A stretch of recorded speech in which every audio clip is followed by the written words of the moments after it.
ایک بات میں کیا کہتے ہیں پہلے بھی کہہ چکا ہوں، میں بار بار کہتا ہوں، تسخیر محبوب یا ہو پسند کی شادی یا اس طرح کی چیز ہو، روحانیت میں جو شریعت کے دائرۂ کار میں آتی ہے، روحانیت جو ہے اسپریچویلٹی، یعنی کہ وہ میں بات کرتا ہوں کہ بیسیکلی روحانیت جو ہے وہ جز نہیں ہے شریعت کی، بٹ شریعت جو ہے وہ لازم ہے روحانیت کے لیے.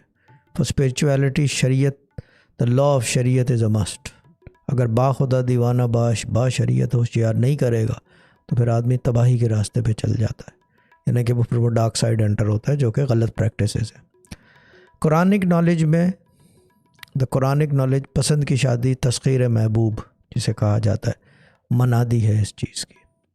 ہم کر دیتے ہیں اس چیز کو، جیسے ہوتا ہے کیونکہ خاندانی علم ہے، اور پھر یہ کہ کچھ معاملات میں با اختیار ہیں، تو یہ ایک معاملہ بھی ہے کہ جس کے اندر ہمیں اختیار دیا ہوا ہے، ہم استعمال کر لیتے ہیں. لیکن ہم وہاں استعمال کرتے ہیں جہاں ہم سمجھتے ہیں ضروری ہے، یعنی کہ جہاں پہ ہمیں پتہ ہو کہ دیر از نو فلا ان دس، اور اس کے اندر کوئی چانس نہیں ہے. کیونکہ جب اتنا با اختیار ہوتا ہے تو آگے کا بھی پتہ ہوتا ہے، پیچھے بیک گراؤنڈ کا بھی پتہ ہوتا ہے.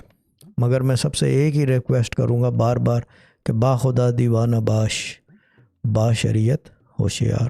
اللہ کی راہ میں پاگل ہو جا، مگر شریعت محمدی صلی اللہ علیہ وآلہ وسلم سے ہوشیار رہنا، کیونکہ اس کے اندر غلطی کی گنجائش نہیں ہے. اللہ کی راہ میں پاگل ہونے پہ دیر از نو ریسٹرکشن، جو کرنا ہے کرو، بٹ شریعت محمدی بی ویئر اللہ. جی